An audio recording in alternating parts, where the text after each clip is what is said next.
केदारनाथ पहुंच गए तो स्वर्ग पहुंच गए। बोलो जय श्री राम। तो ऐसी ही तीर्थराज प्रयाग में एक बार ऋषि यज्ञ कर रहे थे। कहां? बोले ब्रह्मलोक जाने की जो भूमि है उस भूमि पर यज्ञ कर रहे हैं। ऋषियों का यज्ञ चल रहा है और उस यज्ञ में भगवान सूत चले आ रहे हैं। तत्र सत्यं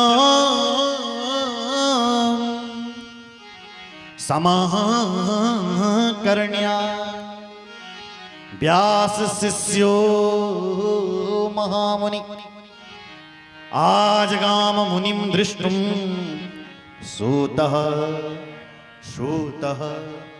पौराणिकोत्तमा।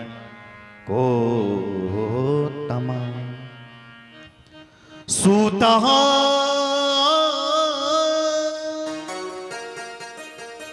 सूता पौराणिकोत्तमा सूत पौराणिकोत्तमा। अत्र सत्रम क्षमाकर्ण्य व्यासस्यो महामुनि। उस यज्ञ में व्यास जी का शिष्य आ रहा है। आजगाम मुनिम दृष्टुम, दृष्टुम मतलब दिखाई दे रहा है। कौन दिखाई दे रहा है? सूतः पौराणिको द्विजा। सूता पौराणिको द्विज, सूता पौराणिको द्विज। सूत जी चले आ रहे। आपने भागवत सुनी होगी। भागवत जी में जब राजा परीक्षित को जब मरने का श्राप लगा कि राजा परीक्षित को मरना है, तो राजा परीक्षित गंगा जी के तट पर आया। बड़े बड़े ऋषि मुनि भी चले आए।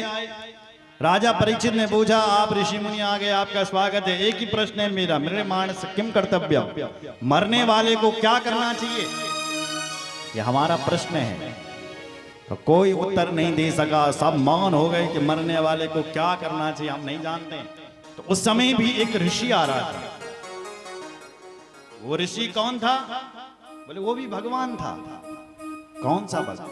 तत्रा भगवत भगवान व्यास पुत्रो यदृक्षया कामटमानो न पेक्षा अलक्षलिंगो निजलाभतृष्टो पृतश्च बालै रवधूत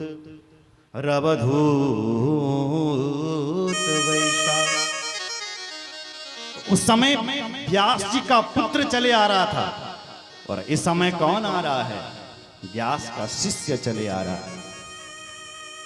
जैसे ही ऋषियों ने देखा कि व्यास शिष्य चले आ रहे हैं तो खड़े होकर के ऋषियों ने स्वागत किया। सारे महात्मा खड़े हो गए, प्रार्थना कर रहे हैं, आइए आइए भगवान, सुस्वागतम सुस्वागतम। रोम हर्षण सर्वज्ञ भवान वे भाग्य गौरवा पुराण विद्या मखिला व्यासात् प्रत्यक्ष नीयवा। व्यासात् प्रत्यक्ष मीयवा। हे रोमहर्षण, हे सर्वज्ञ, आप आए हैं, आपका स्वागत। भवान वे भाग्य गौरवा, आज हमारे भाग्य खुल गए हैं कि हमारे भाग्य पर सूत जी चले आ रहे हैं। कौन है सूत जी? जो पुराण को जानते हैं, पुराण विद्या मखिला।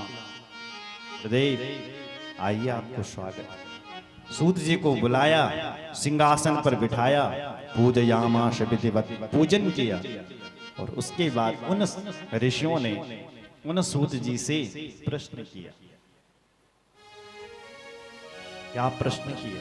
बोले गुरुदेव, हमने आपसे बहुत कथाएं सुनी हैं। बोलो जय श्री राम। हमने आपसे बहुत कथाएं सुनी हैं, लेकिन गुरुदेव कथा सुनकर के तृप्ति नहीं हुई। न तृप्ति मदिगच्छामा श्रवणेच्छा मुहुर मुहुर मुहुर। हमको आपने बहुत कथा सुना दी है गुरुदेव, क्योंकि सूत जी ने सारी कथाएं कही। सत्यनारायण की कथा भी सूत जी ने कही है।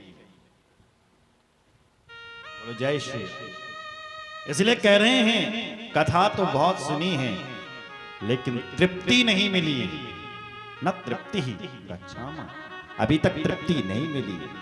श्रवण इच्छा मुहुर मुहु, बार बार श्रवण करने की इच्छा हो रही है। इसलिए सुनाइए गुरुदेव, सुनाइए, हमारी बार बार इच्छा हो रही है। बोलो जय श्री राम। कितनी इच्छा हो रही है? बोले मुहुर मुहु, बार बार सुनने की इच्छा हो रही है। सुनाइए।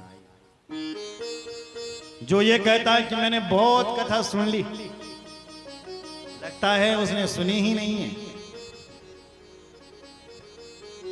और जो ये कहता कि अभी सुनी नहीं है, लगता उसने बहुत सुनी। अब तो कह रहे हैं हमने अभी सुनी तो बहुत है, पर तृप्ति नहीं मिली। ऐसा लगा कि सुना ही नहीं अभी। भगवान की कथा किसे कहते हैं? जो हमारे जीवन को बदल दे। कथा किसे कहते हैं? जो हमारी व्यथा को दूर कर दे, वो कथा है। व्यथा को दूर करे। और भगवान की कथा आपको नहीं दिखेगी, हर दिन नहीं। जैसे आप गंगा जी में डुबकी लगाते हो तो हर पानी नया होता है, हर डुबकी में पानी नया। ऐसी ही जितनी कथाएं सुनोगे, हर कथा नई लगी, नई जैसी लगे। बोलो जय श्री राम, जोर से बोलो। इसलिए गुरुदेव बार बार कथा सुनने की इच्छा हो रही है। आप सुनाइए, सुनाइए। सौनक जी कथा के रसिक हैं। क्या हैं? रसिक और श्रोता में फर्क होता है। आप लोग भी रसिक हैं। अच्छा, श्रोता कौन होता है? जो सुनने आता है। रसिक कौन होता है? जो डूबने के लिए आता है। रसिक कौन है? हनुमान जी को रसिक कहा गया है। बोलो जय श्री राम। कहीं भी भगवान की कथा हो, हनुमान जी को बुलाए चाहे कोई ना बुलाए, सबसे पहले चले आते हैं कथा सुनने के लिए। कौन? हनुमान जी। कौन है हनुमान जी? प्रभु चरित्र सुनिवे को रसिया, सुनिवे को रसिया। हनुमान जी कौन है? रसिया हैं, श्रोता नहीं है, रसिया। तो रसिक किसे कहते हैं? जो रस का रसस्वादन करना जानता हो वो है रसिक। अब रस का रसस्वादन करना कौन जानता है? अब देखो, सुनो जरा ध्यान से सुनो। कोई इमली खा रहा हो, इमली, क्या खा रहा हो? इमली। तो इमली वो खा रहा है, खट्टा मुंह आपका हो जाएगा। क्यों? क्योंकि हम इमली का रस जानते हैं कि बड़ी खट्टी होती हूं। खट्टा भैया क्यों खा रहे हो? उसी समय कोई विदेशी मिठाई खा रहा हो यहां पर, तो क्या मुंह आपका खट्टा हो जाएगा? नहीं। क्यों? क्योंकि हमने कभी विदेशी मिठाई अमेरिका की या अन्य देशों, अन्य कंट्री की न कभी देखी है, न कभी खाई है। हमारे मुख में पानी नहीं आ सकता, पर इमली को देख करके जरूर आ जाएगा। उसी प्रकार जिन्होंने कभी कथा सुनी नहीं है, न कथा देखी है, न कभी महापुरुषों का सानिध्य किया है, उनके लिए ये कथा ऐसी है जैसी विदेशी मिठाई आपके लिए, हमारे लिए। हला हलो, बंद कर लो, बंद। कान खराब कर दिए मेरे, बंद करो इसको। उनके लिए हला हो रहा है, लेकिन जो श्रोता है, जो रसिक हैं, उनके लिए ये अमृत है, अमृत। बोलो जय श्री राम। तो रसिक, तो सौनक जी कैसे हैं? रसिक है। आज प्रश्न कर रहे हैं गुरुदेव। प्राप्ते कलियुगे घोरे नरा पुण्य विवर्जिता,